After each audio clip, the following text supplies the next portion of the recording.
Statue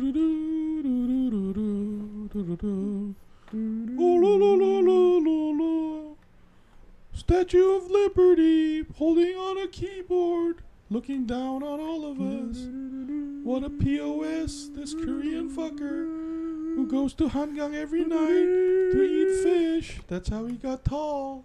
That's how he is 6 feet tall. This motherfucker. Oh, ladies and gentlemen, this is JoeJinMovieSoAwesome. I'm Joe. I'm Jin. This is going to be our review of Alien Earth, a new series by FX. Episodes 1 and 2.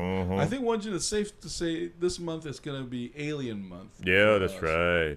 Because we're gonna have like a review session with every episode review of Alien Earth. We're gonna review like the classic alien films, the classic, and basically classic plus all the live action ones that has followed up since the first Alien. Yeah, but this is our first review, so I'm excited.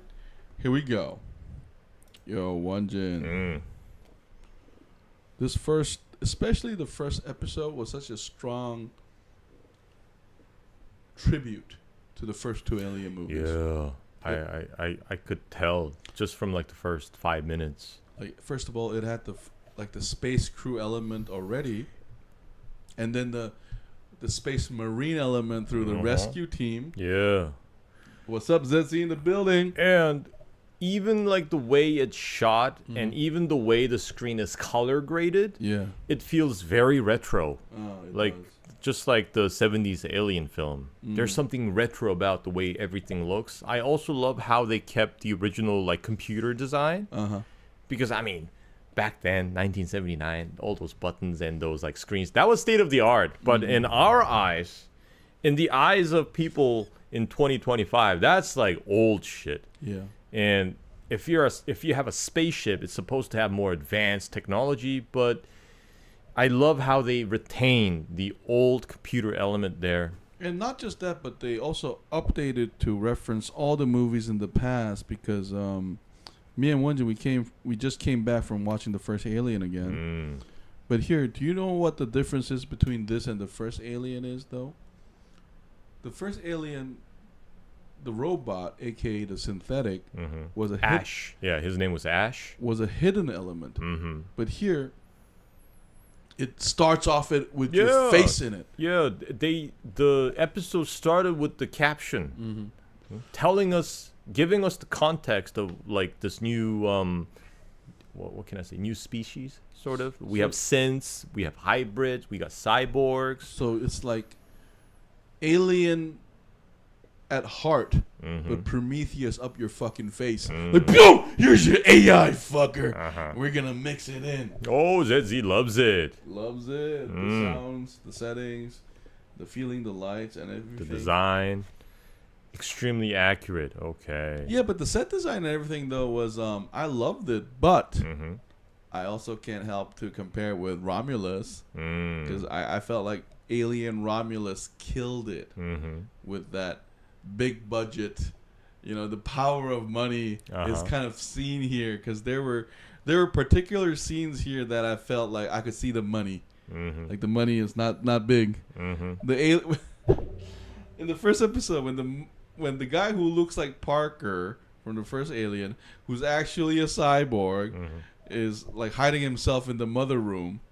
There's no mother there, or was there? I don't remember, but it was a mother room. When the aliens slide back, I was like, that's not enough. That's someone's pulling the machine back. But there were just like small details like that. I could still tell it was done very well.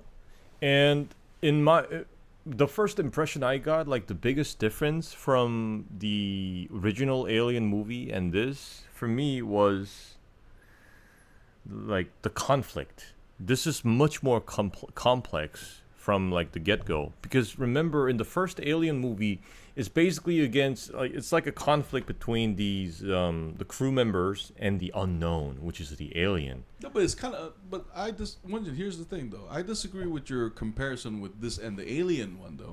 I think you have to compare this with the whole Alien. Like all the aliens. All the well, Alien even considering that, okay, like throughout all the Alien series, I think this already is distinctively different from me. And it's probably because the creator is a creator of Fargo, Noah Hawley, that I already see like this different faction element going on in Alien. See, but Wonjin, that's why you and I titled this Stranger Things Against AI and Alien. Because you know what I loved about this series? I'm adding on to what you said. I agree with you. I would call it genre blending. But you know what I love about this? The fairy tale element. These are children coming in. Yeah. To fight the monster. That is a very intriguing element for me. Yeah, so even what's his name? Boy Cavalier, the trillionaire, even for him this is like a new frontier and like an uncharted waters for him. I was actually talking more about the synthetics though. Like because these synthetics are not the synthetics we saw before. Oh, you mean hybrids? The one with the human consciousness. So is kids. Oh, would you?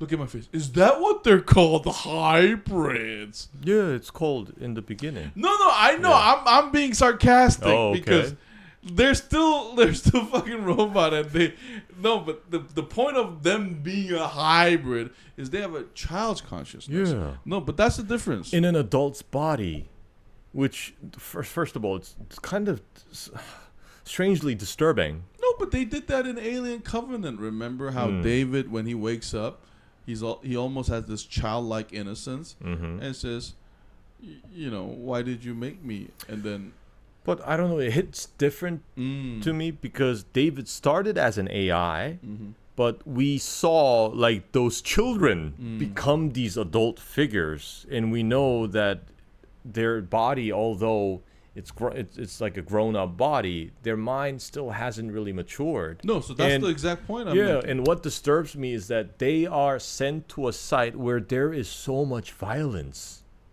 No, but that's the fairy tale element. It's like Red Riding Hood. You don't know what the wolf is. The wolf is right because they call it a bear here. Yeah, the bear. Yeah. No, but it's But by the way, the guy who calls Alien the bear, I laughed so hard because he was being such a child, like not being able to keep a secret. It's like, she's your sister. Yeah. I love that element because it's different from Ash or David. Like, for example, Ash, David, and what was the second one's android? Alien's android. But I forgot his name. Yeah, but they're all adults. Even David, remember, he's already grown up because we hear the line, don't everybody wish their parents dead. But here these are innocent kids thinking of this as kind of a journey. And I like because one of the funniest things is in episode 2 where the way the kids handle the eyeball alien. That was man, by the way, that alien design, that was so fucking well done. It was remember what was it in Captain Marvel? Was it? Yeah. There's that cat who's supposed to be like super dangerous. The one who basically blinds takes one of the eyes from Nick Fury. What was it called? Like Slurkin or something. I don't remember the name, but it was interesting. Yeah, there it was not like described in detail, but I think if they describe that in further detail, this alien is going to be what it's going to look like. But it was so disturbing, like the moment when the eyeballs multiply and shit. Oh man, Zezzy, I like the body is adult, but they behave like dumb kids, and I simply love that. Also, that shows how important their physical form is. Part. No, but Zezzy, I like the bodies, but they behave like dumb kids. But let me add to that though. Remember one of the most famous line in English literature is from William Blake, who says, "The child is father to the man." And one of the most important scenes in this series is in the second episode where the boy genius Cavalier tells the female scientist that he put in a child on a supercomputer intentionally because the child is actually more interesting. Child is man at its purest form. So there is this element where, because remember, the alien is also a beast in its purest form. Remember how Ash said in the first Alien movie? He's fascinated by how pure it is. No. He said the last line is, I mean, not consciousness, no conscience. No, the way he said it is, I admire its purity. And here, from every hint we got, the main character, I'll forget her name. What's her name? The one with the blade in the back. She is also a pure being. Marcy. Yeah, Marcy. Her name used to be Marcy. Now it's Wendy. Wendy. Yeah. Wendy. So Wendy is also this pure being because but the show is kind of already hinting at being deep because it's the way ZZ said these dumb kids. But are you sure they're dumb? Because they're sure acting smarter than a lot of the adults around them. Maybe except Kirsh, who's played by that wonderful actor. He's so amazing in the role. He dyed his hair like white. And Omflaf he was in Fargo season 4. Remember, he played the detective. He is. His name is Timothy Olyphant, and he's a great actor. Yeah, I'm personally a fan of him. So to add to your point, Zezzy, they're already adding these like elements of interpretation. And I love the fact that the Yutani cyborg looks like Parker from the first Alien, because who's in the first supposed to be the good guy. Yeah, because in the first Alien, Parker gets repined, and you know what I love about the first Alien? I'm sorry, this is a diversion, but there's classism in it too. So he's from the lower social class. And if you we're gonna have to talk about this in the first Alien, but you definitely see this like division of class. Even in the first Marxist Alien thing going on there too.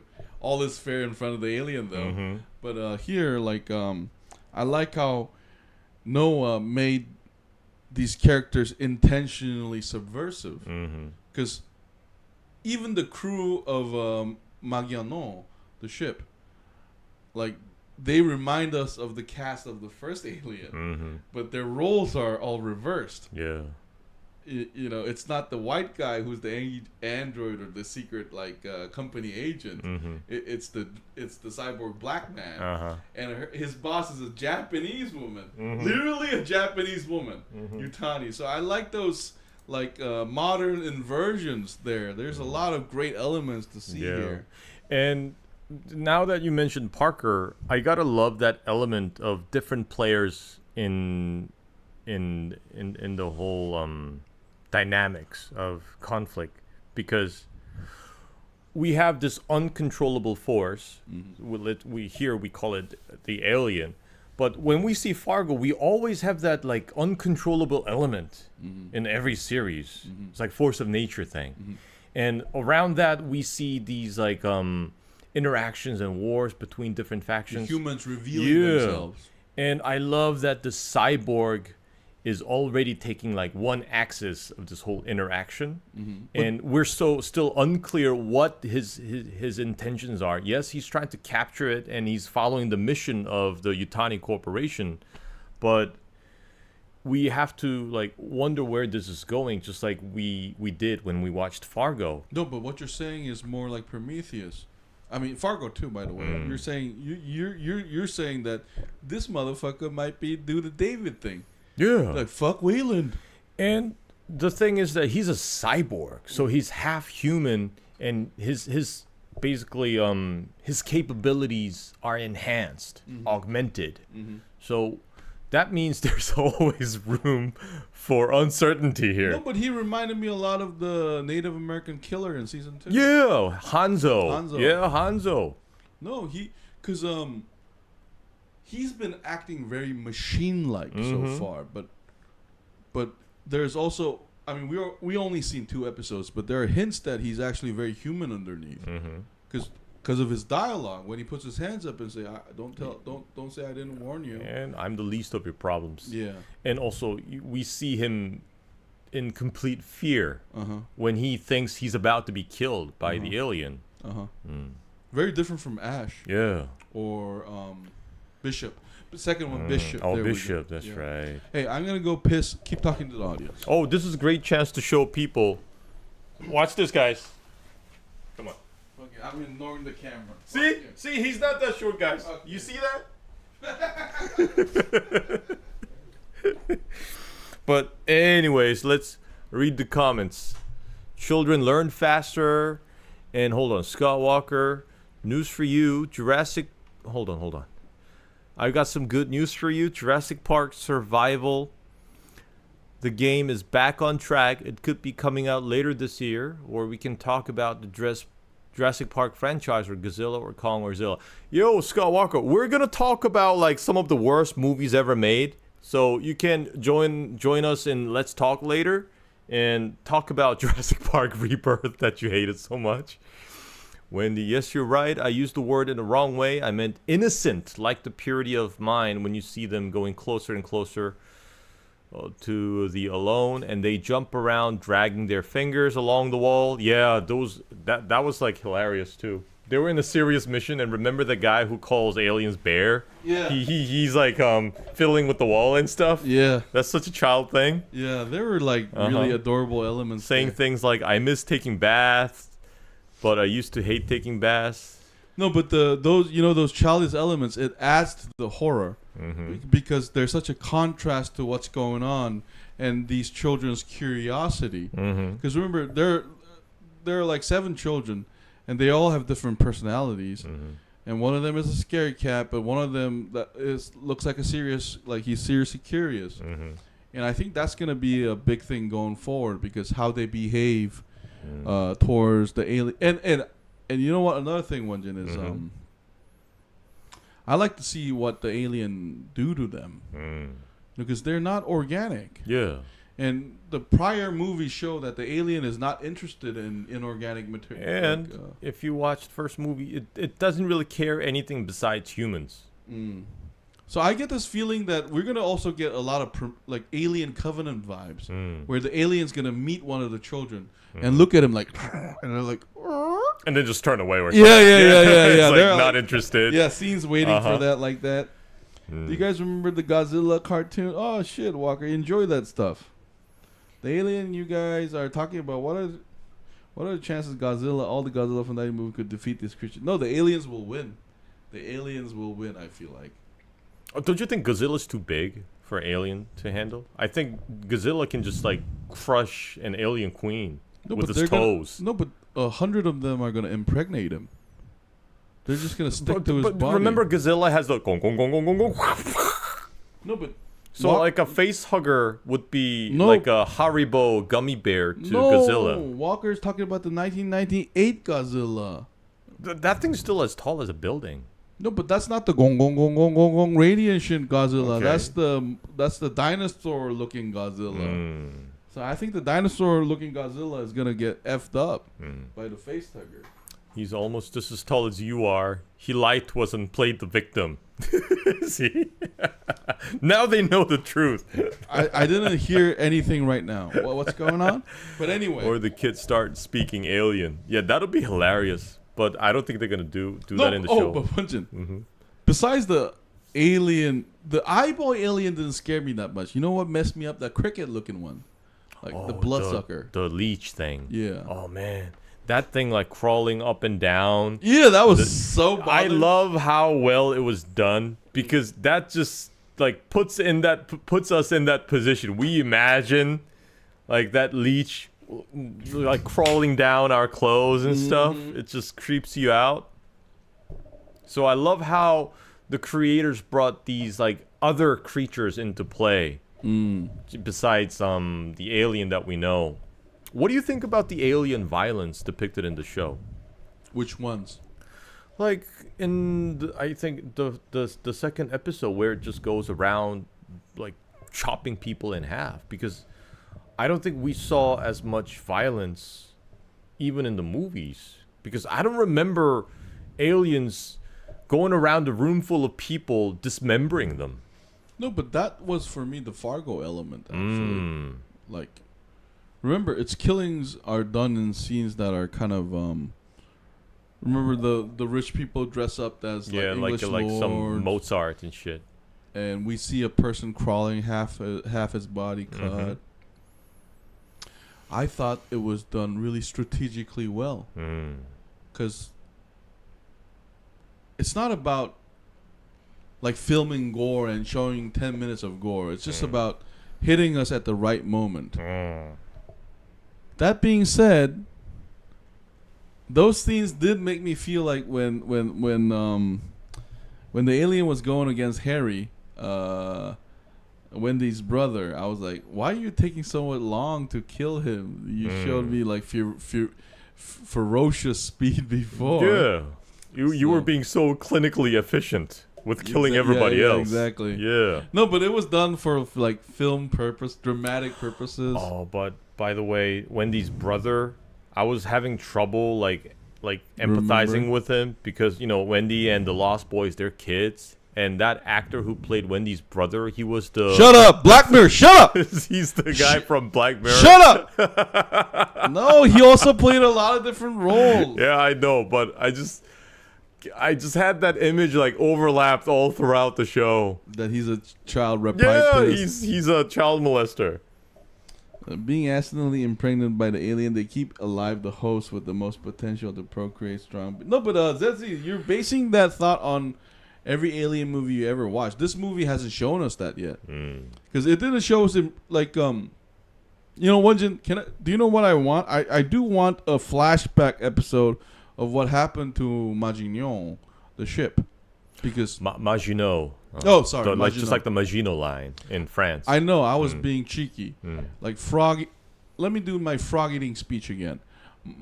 Majino. Majino. Fromage.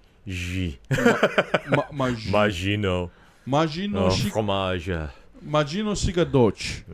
Majino Shigadoch, the ship. Because, praise the first episode when they did the first 15 minutes was done really well. The horror.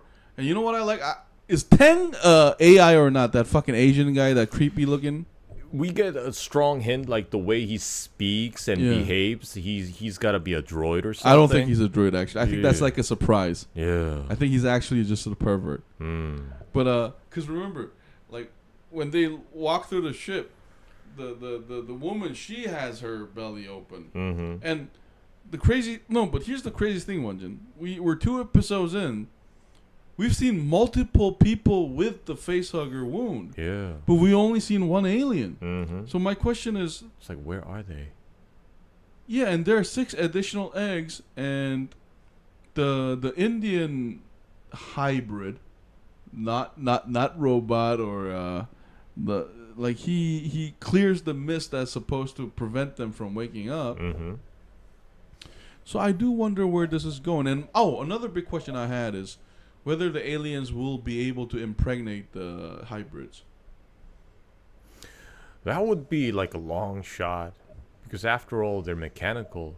But I do also wish that we will get a flashback episode of what happened in that ship, Majino, because it kind of skipped really quickly. No, but it was done in purpose. Yeah, we only see the aftermath, and we just see, what's his name, the cyborg. You know what I call that? Event Horizon Special. Like, it's better to not explain it to us. When we start imagining it, it's like, oh, fuck! What happened here, son? What happened here? Liberate totalmente. Guys speaking Latin and shit! Yeah. They keep alive the host with the... the brother is going to stay alive and be used by the alien of Trickster Girl. They're next to engine room. Zetzi, but that brings up a quick question. I had a question though. Do you think this is going to take the alien procreation of alien or alien procreation of aliens? Because remember in Alien, the original special edition by Ridley Scott was the alien can create eggs out of human bodies. But in Aliens, that turns into the queen giving birth. Yeah. So I do wonder, but see, that's why Romulus was brilliant, because Romulus paid homage to all of that. Yeah. But here, I do wonder whether they're gonna try to, ask that question, and I'm a little horrified because I'm afraid to watch episode 3 because my biggest fear is Wendy's gonna find her brother as the egg. Because that alien kidnapped him. Yeah, remember, the alien could kill him. That was the cliffhanger. But instead of like choosing to instantly kill him, he took him away. Yeah. And we know what happens when aliens disappear with a human without leaving any body behind. Yeah, They usually end up on wall somewhere with some goo and glue shit. And they're all like saying, "Kill me!" Yeah. So that was kind of That was kind of scary. And I also wonder where this is going. You know, Wendy has that like superpower controlling like machines, like subverting the codes and everything. So maybe that's gonna come into play in saving her brother's life or something in the future. I don't know. No, but not just saving her brother though. But remember, she has a samurai sword on her back. That came from a paper cutter. No, but remember, it's not the weapon; it's the one who wielding it. Because she already shown us that she's not to be effed with. Because I feel like, because the boy genius already told us that she's more of a special unit than her siblings. So my prediction is a lot of the siblings are gonna start to get hurt, but she's a supercomputer. Yeah. And I think one of the coolest scene will be like her putting her hand on the ship. And she starts to manipulate the ship to like, hey, no lie. After watching, oh, what's up, Void in the building? Parrot, what's up? Oh, really? Ah, fuck, Yeah. boy, what's up? No, but you know what I wish? I want to see Wendy become the Predator. You know what fucking annoyed me in this season? Was it episode 1 or 2 where Umflat tells her, humans been animals for years. And now you forgot you were animals. But I want to show Wendy being like, fuck that. And then like she can manipulate the whole ship to fuck with the alien. The alien, Basically, she's like playing Pac-Man with the aliens. I was hiding in this tunnel. But she pressed the coolant and fuck with it. And then what she says is, you killed my brother, now die. And then like show her like, because you know, you could argue that if you just watch Prometheus and Alien Covenant, you could argue that humans are more horrifying force than these aliens. And that reminds me of like this maybe it will probably turn out to be a foreshadow, but remember like the conversation she had with Timothy Olyphant in the beginning regarding the scorpions? Yeah. So I guess that's like gonna be a metaphor between like the relationship of what's her name, Wendy, and the alien. That's good. Hey, yeah, that's a great foreshadowing. I did think something similar. Walker, are you talking about Wendy from Peter Pan or a different Wendy? No, Walker. We wanted to title this Wendy. We want to talk about this Peter Pan meets Alien, but we changed the title. But we're talking about Alien Earth, the new FX series. That's going to be 8 episodes, but it intentionally invokes Peter Pan. Yeah, and the Lost Boys. Yeah, that's why. So you're right. This is a different Wendy. The hybrid actors were oddly good at playing children. We're saying the same thing. It's like you actually recruited children. No, but we all have an inner child inside. And since this is created by the creators of Fargo, and also it does have that faction element from Fargo, I'm wondering... It's like, will this later on, like, be go to the engineer. Revealed to be like a planned crash by the Yutanis to keep their rivals in check? You know, like the ship crash landing in what's it called? What were they called? The Prodigy. The Prodigy territory. Museum. Yeah, and Thailand. That's gotta be like intentional. No, but I felt like the machination. No, but here's the thing, though, Wenjin. We know that Weyland-Yutani wins. 2 companies called Weyland-Yutani merge, and Prodigy doesn't exist later on. So I feel like... No, but that doesn't explain anything, because that could mean Prodigy actually acquires Yutani and keeps the name Yutani instead. So, like, actually, Wenjin, that's a great theory. But I think that's a huge question mark, though.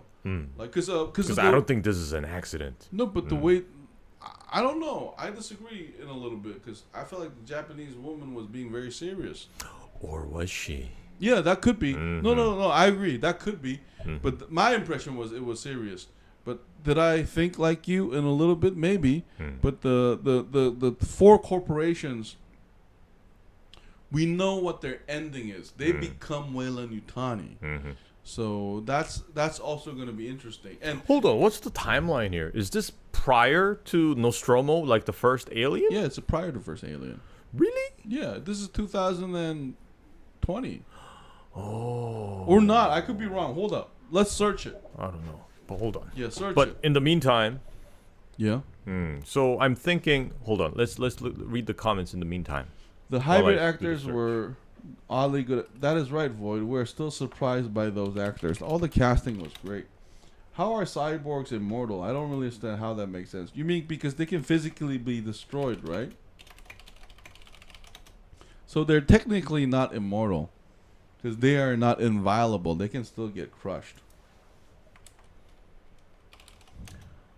Let's see. Okay, so the original Alien movie takes place 2074? in the year 2122. So 2122. Okay. And Alien Earth. Alien Earth fits into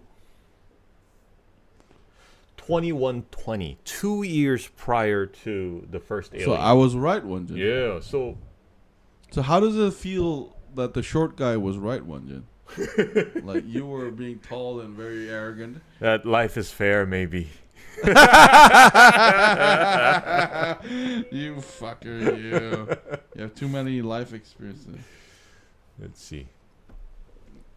No, it is prior. So this is before Alien, guys. This is 2 years prior to the original Alien movie. And Alien Romulus was 2142. Oh, really? No, but Alien 42 already had mass production Ash models. And Aliens was set in 2179. Yo, let's stop fucking with the timeline. We're too dumb to handle this.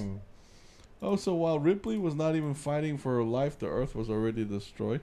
No, Zezzy, don't you think it's a hint that the Earth will be fine? They're gonna contain this. But we don't know what they're going to contain. I can already kind of guess. They will eliminate the alien infection of Earth. No choice but and to. Yutani, the Weyland-Yutani Corporation will be like heartbroken to see all those aliens, like all that potential gone. So they're probably actively looking to capture another one. Yeah. And that's what, and then the first Alien movie story happens. And the Nobel Prize goes to one shit. Yes, maybe. But how does this make sense? Because they were super desperate to get their hands of the life form. No. Because Ash has said he never seen something like that. No, Zezzy, but remember that Ash model is different from other Ash models. Like what the company knows and what the cyborgs knows is different. I feel like because I think the company always knows more than their agents. They're also kept on like a need to know basis. Exactly. Yeah. Because they just need to follow orders. No, because that was hinted at Romulus too. Remember, they also have an Ash model, but like he knows what he knows, but he doesn't know anything else. I mean, how would partly having robotic electronic body parts stop the organic parts from aging? Nothing. Maybe it probably extends it. You know, like the organs that fail first with age, maybe they're replaced with like a synthetic part or something. Hold on. I personally do believe that... Oh, it's okay. We're going to go back in time. The dinosaurs were going to come back as the avatars in the movie Avatar.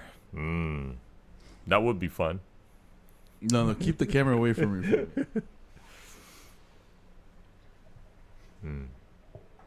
Anyway, what's up?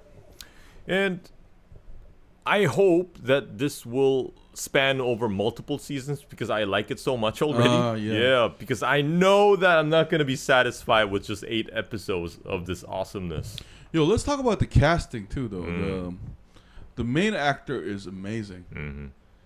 Perfect casting. She plays she's an adult, but she's still like a childlike face so well. I don't know her name. I'm gonna search her name. Yeah, she kind of gives me this vibe that I got when I saw, what's her name? What? The lady from what was it? Ex Machina. Alicia Vikander or something. Yeah, I think she gives me a lot of that vibe. Well, her name is Sydney Chandler. No, Sydney? Yeah. Okay. Because she's so good at playing this like humanoid character that kind of lacks emotion. Hold on. What did he do? Nah, this has the potential to go on for 7 seasons at least. What are you guys personally do believe could happen if something was going to happen to the Earth? Go back in time with the dinosaurs, come back as avatar creatures. Nah, I think there's greater chance of like Avatar. No, it's okay. Keep talking. No, it's just Joe spilled his drink on this tray, but it's okay. Yo, no need to use all that. It's fine. I can just get some paper towel. Put the mic on me and go get the paper towel, maybe. Hold on. Let me get some. Yeah. What's up, guys? What do you... Nah, this has the potential going for 7 seasons at least. Really? You think so? Because it has to meet all the timeline of the aliens, though, ZZ. What do you guys personally do believe could happen if something was going to happen to Earth, go back in time with dinosaur, come back as the avatar creatures? We're going to get fucked up is what's going to happen, Walker. We're all going to get fucked. Like, if... Like, these creatures are not to be messed with. And that's part of the fictional charm of the series, though. Surprisingly, they've managed to capture the atmosphere of the first Alien movie. Yeah. Void, before you came into the channel, like me and Wenjin, we were talking about how much it felt like Alien and Aliens. Yeah. Especially with all the props, even those like computer buttons on the keyboard, everything. And Void, to add to what you said, me and Wenjin, we talked about how the characters are reminiscent of like the original crew. But there's some inversions there. But they also have a search and rescue team that seems like a Space Marines from Aliens.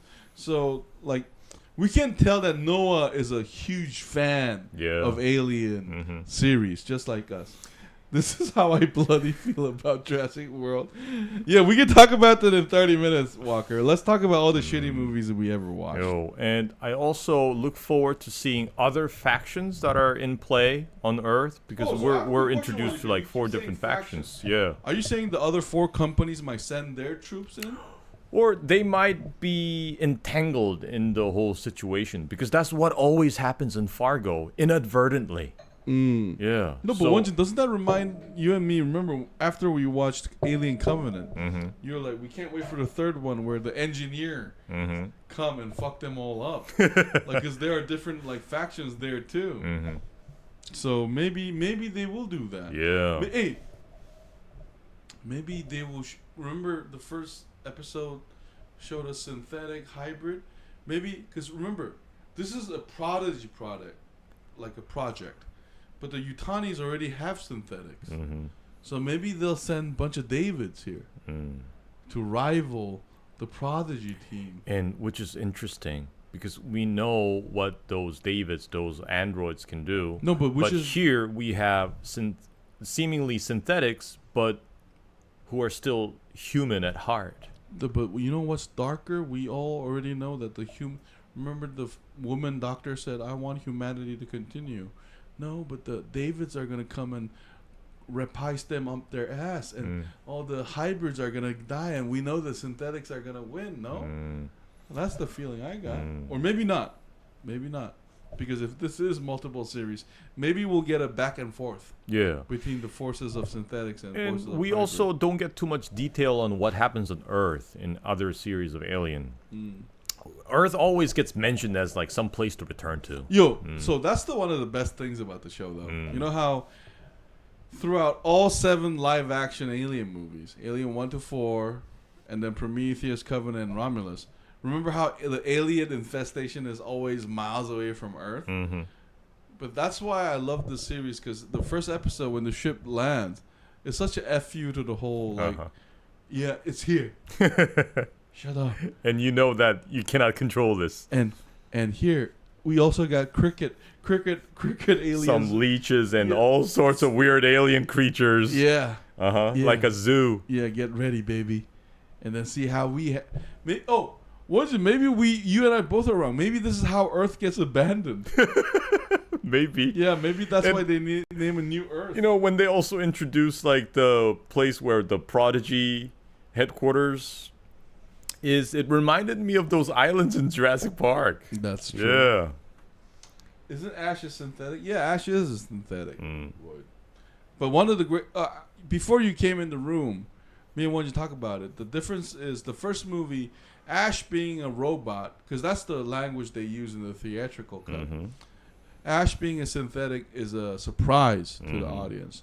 But later on, it just becomes more and more outright that there is AI, and that kind of takes over the Alien franchise. Because Alien franchise has always been about us humans, how we handle the other. So we have an other from the outside that's totally unknown to us, like Wendy said before, and we gotta survive, and unknown that we made ourselves. So that's basically Ridley Scott's way of saying we're fucked. Shut up, stop doing shit. So like kind of like that. No, but anyway, overall, like favorite scene, favorite character, man. So far, my favorite character is the scientist, Timothy Olyphant. He, so far, is my favorite. And favorite scene is... Oh, man, there are a few that comes into my mind. One of them is when Alien gets unleashed in that building and wreaks havoc all throughout. Dressing party. Yeah, and we know that it's going to be horrific, and they show us how horrific it is. They do not make any reservations about showing us the violence. And another one would be like the cyborg's interaction with Alien, because he clearly has a weapon that can neutralize it, which is pretty cool. Yeah, he has that taser thing that basically paralyzes the alien, and then it also has like a function to shoot that like spider web thing. No, but it had another weapon to do that. The weapon did the spider web thing. No, that also did the taser. It did both. No, but it's the gun separate from his body. His body did have a shocker or a burner, but he never used that to the alien. My favorite scene is when Harry needs to jump out of the staircase. That was so well done. Yeah. In slow motion. No, hey, that was the best scene. Because we can clearly see that he was kind of like gathering courage to make that jump. No, but he was gathering courage until he saw the black space of that shit. And then in the abyss. And then the alien it was very symbolic scene. The alien was so unknown. And then the moment it peeks out, there was no hesitation in his jump. It's like zero hesitation. He just jumps right away. Like that's even more terrifying than the fall. And those two soldiers who jumped ahead of him, we don't hear from them. We know what happened. They're probably plastered somewhere on the wall. No, maybe they're about maybe to give birth to more aliens. No, but maybe not. I thought that was a question mark. So that was my favorite scene. That was my one favorite scene because I felt like that was so true to the original Alien movie, but still they did it in a way that's exciting, but without the high budget. So when he jumped, I was like, "Fucking jump, bitch! Get the fuck out of here!" And my favorite character is Wendy. I think the actor really carries that wonderment.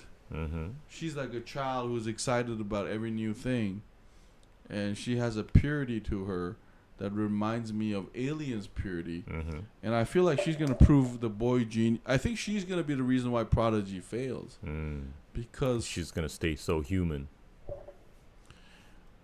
Not just that. I'm glad you mentioned that one. I want to add to that is being human atop of being a synthetic that's powerful is going to be more powerful than any synthetic. I feel like that because I think she basically doesn't have the flaw that David does. Like because one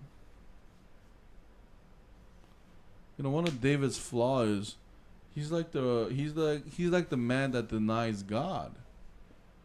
You keep saying you are original creator, yet you use other people's tools that they already developed, like the alien goo, to make your species. How does that make you a god? You're not a god. You're just dipping on shit that God already shat on and then mixing it up in a different way. Whereas I feel like Wendy's more of a Jesus character.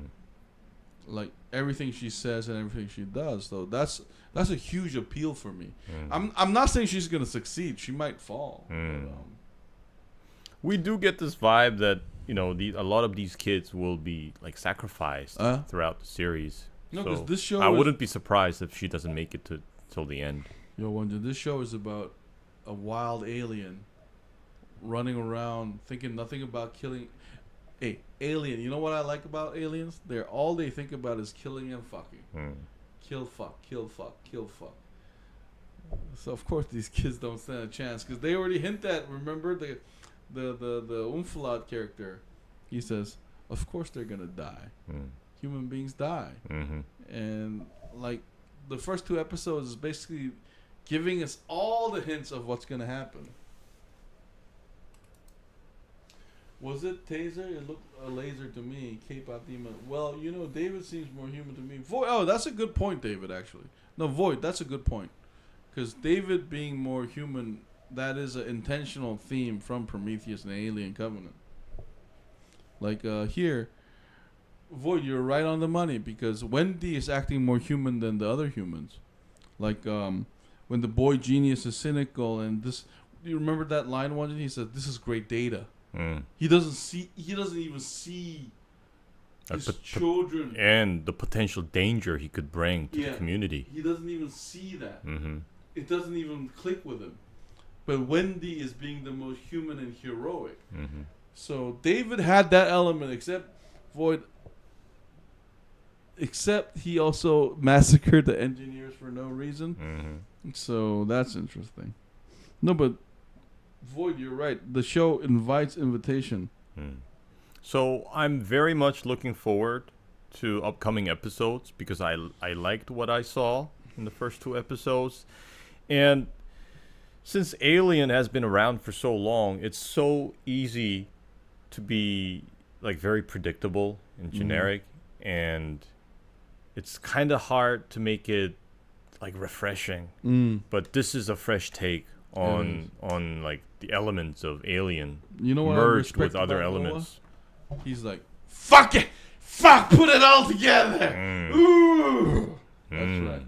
I agree. He has more flaws than humans because humans... No, but Zezzy and Void, I want to say this. All your questions are legitimate because Alien has always been a show about what makes us human.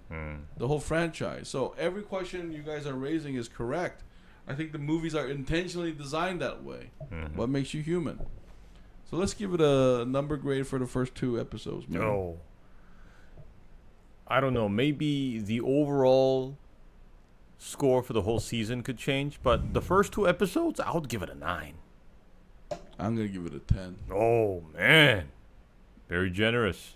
Just to make it a 9.5. Just to make it 9.5? JoeJinMovieSoAwesome gives Alien Earth first 2 episodes 9.5. Yeah, the reason why is show. It gave us visual pleasure, story pleasure. It also gave us a lot to think about. And a lot of fresh take on the Alien universe. And it made me excited for when it's going to drop next week. See, you give 10. Is that the Romanian way of grading whether... Jin, give a 10. Nah, I would still give it a 9, though. Yeah, that theme wasn't really present in the first movie. No, Void. We're about to talk about that. I think I disagree with you. The first movie actually had a lot of theme like that in it about what makes us human. Because make it a fucking 10. Zezzy. Jin changed his mind. He's giving a 10. What, Zezzy? Why are you talking over one, Jin? So anyway, JoeJinMovieSoAwesome gives this 9.5. 9.5. Very strongly recommended. And guys, heads up, me and one, we're biased because we're huge Noah fans. We're Fargo fans, so we have a soft spot for his series, so we might be defending them a little. But anyway, guys, we're gonna take a short break and come back to talk about Ridley Scott's Alien 1979. This has been JoeJinMovieSoAwesome. I'm Joe. I'm one Jin. We'll see you guys in We'll a be bit. right back. Bye. Zezzy, 10. Oh my God.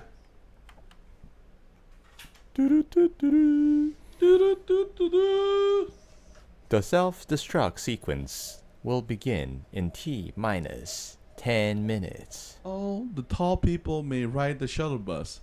All the short guys will be alien feed for aliens to feast on. We will be sacrificing for greater humanity.